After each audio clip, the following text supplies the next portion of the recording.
regular season is all over. You either made it into the playoffs, made it into the bottom four, or are completely irrelevant. So, welcome to the postseason. It really is that time of year again. The days are getting shorter. There's more family around, kind of just generally around. Seasonal depression is really starting to kick in. And just to add insult to injury, you probably didn't make the playoffs. The next 4 weeks really decide the fate of the league. Who will be crowned champion forever and always? And who's going to throw our first losers party? Up at the top, we have Trevor, Al, Pete, and myself. The four most worthy teams to battle it out for a chance at a large trophy. Trevor is returning to the playoffs after only one down year. Really turned it around quickly. Pete now made it to back-to-back playoffs. This could be the year he breaks through. New guy in the league. So far, not looking like new guy luck. Al makes we'll get to this later, but triumphant return to the playoffs. For the first time since 2019, when she took home a trophy. Our only three-time winner is back attempting to make it four. I ride into the playoffs on what can only be described as a historically record-breaking regular season. But I am no stranger to playoff letdowns. In the past seasons, I have come in second, third, and third. That's not what you want. That doesn't fucking matter. Nobody cares. I go around and I brag. Oh, I came in third place in my fantasy football league. People are going to kick me in the shins and laugh at me. So what about the bottom? The anus of the fantasy football season, if you would. Sean's tanking again. Every other year, Sean is back. Tim could be going from first to worst. Alex managed to actually spend 20% of her free agent auction budget. And TJT, he's down there really trying his best.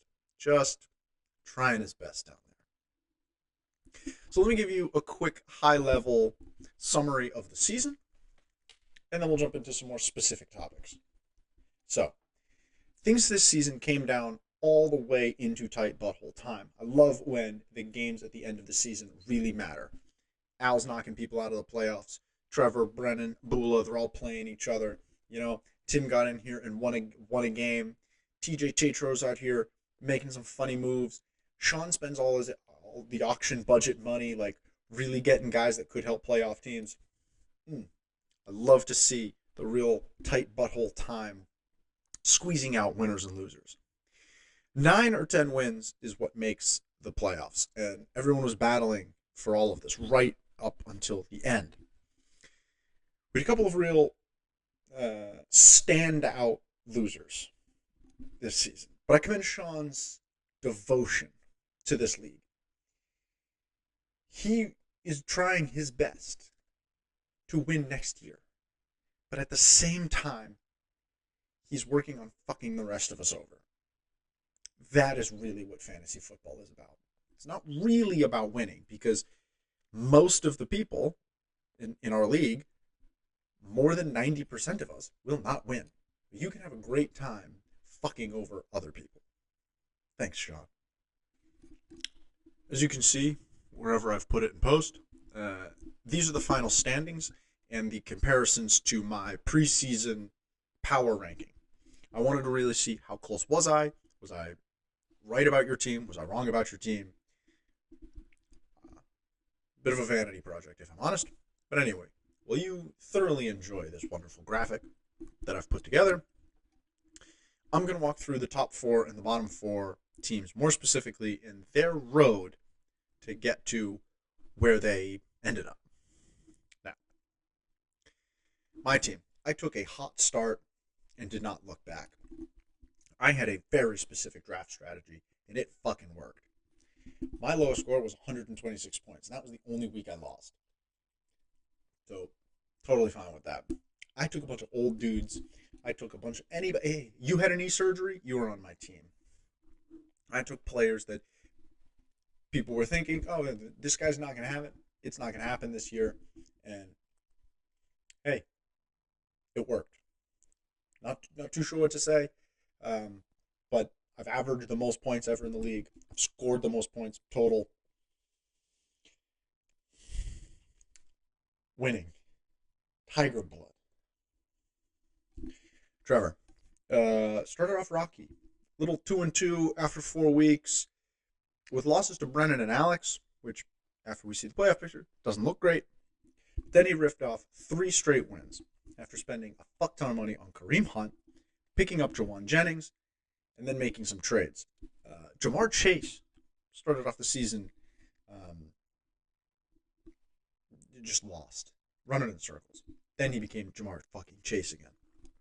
He added Jahmyr Gibbs, Malik Neighbors, and Bucky Irving, all via trades with Sean. That's when his season really started to turn around.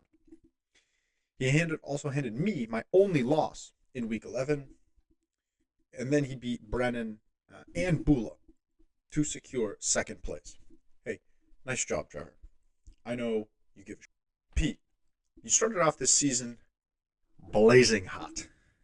Just like last year, we knew you could win games in the regular season. Playoffs is another thing here. See what you got this year. 5-1 off the rip. Love to see it. Trouble struck, and he lost 3 out of his next 4 after this. He was choosing the wrong quarterback. He had way too many tight ends.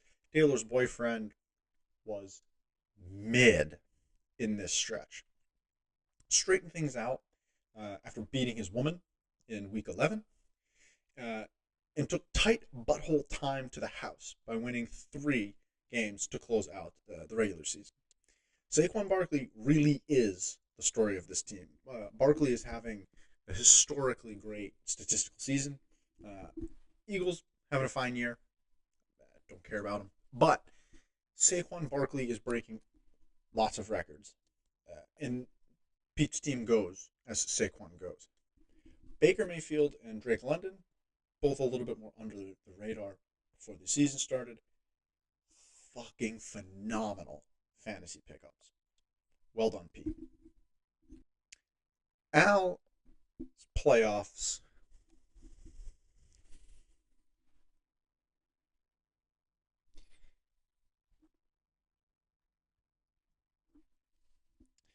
Al is in the playoffs, but this is an enigma. Al doesn't want to be here. She doesn't want to be in the playoffs.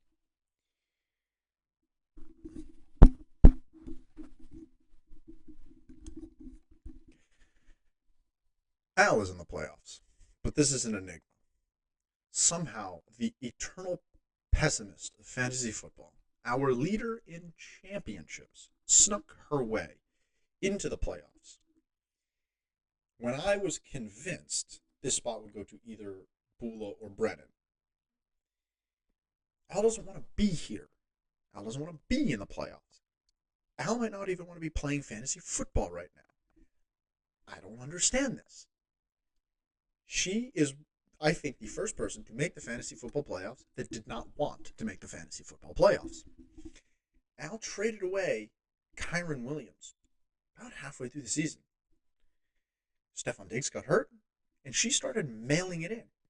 One week, she started a tight end on a bye. I roasted the shit out of Signey for this. I overlooked when Al did it. Because Al was just kind of coasting along, and it didn't really matter. Somehow, in the last few weeks of the season, she won two matchups with a combined margin of victory of less than 3 points. I had to tell her to set her fucking lineup. But George Pickens. Now let's get to the Pooper Bowl. In the losers bracket, leading us off, we have Sean.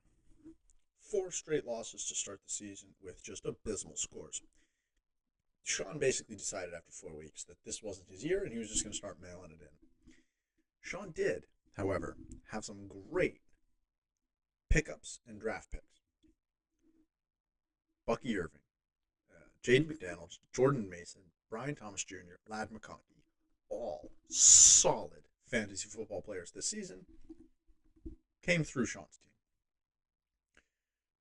Sean has turned that into future assets, going full hinky, acquiring 3 second-round draft picks, a 6th-round draft pick, and a 7th-round draft pick.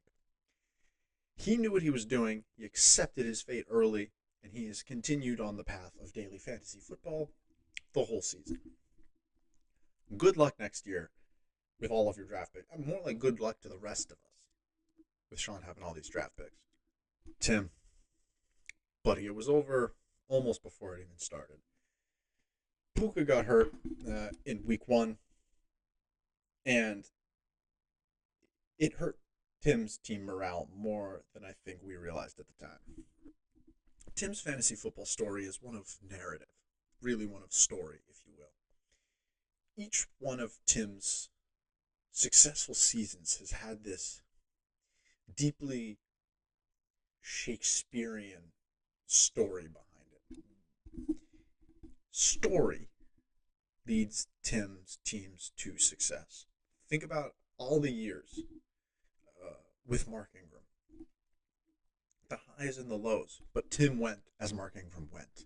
And when Mark Ingram went all the way, Tim went all the way. Last season was about the Chiefs beefing with the entire NFL, and Tim was right there with them, stacking his roster with as many Chiefs players as he could.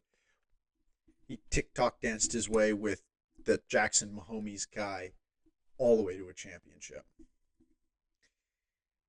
This season, Tim had no narrative. At one point, Tim was on a 6-game losing streak. That is a month and a half of being a loser.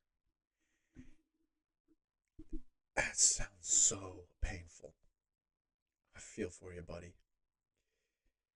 And the only other thing of note from Tim's season was the sprinkling of Kyle Pitts. And that experiment was what it was and didn't really matter. Alex turned in a 100% on-point vintage Alex experience. Decent start after a solid draft. We all know why. 3-3 in the first 6 weeks. That means you drafted a decent team. You're in the mix. Then it comes time for bye weeks, injuries, fill-ins. This is the meat and potatoes of the fantasy football season. Really like weeks 5 to 10. What you do in those weeks it really decides what's going on. And yeah, well, 6 straight losses. This is basically what we expected from Alex, right?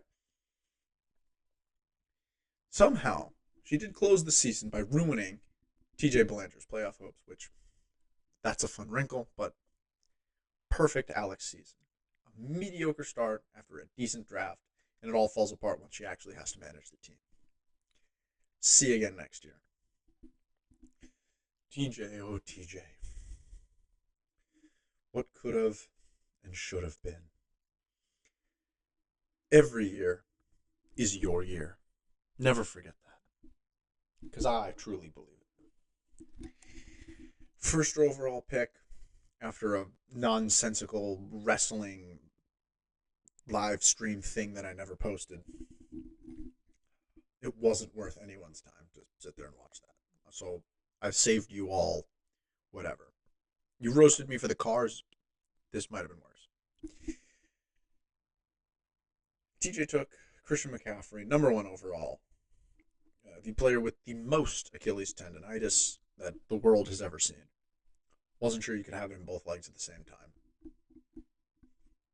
Kind of pretty sure you can't. But I don't know. His season was truly over before it even started. He also did not get any of the relevant backups or handcuffs. And he just came right out of the block losing the first 4 games. just like Sean, it was pretty much over immediately. In the second half of the season, though, there were a couple of sprinkled wins. Chris Godwin, man, that guy was having like a career year. Then he gets hurt, back to work. Nico Collins missed large sections of the season. The lone highlight of this team ends up being Josh Jacobs.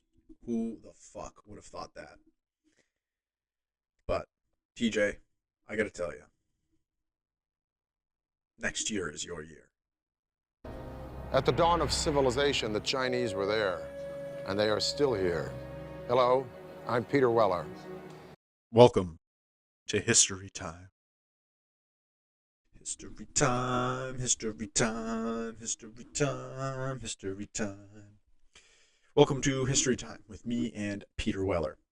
RoboCop over there does not know much about fantasy football, although he does know quite a bit about the ancient city of Damascus. When it comes to our league, margin of victory has come up recently. So I have found the top 5, or the lowest 5, the 5 slimmest victories. Now, like a couple moments in history, we need to put historical context and caveats around everything, right? We used to be a team without decimal points.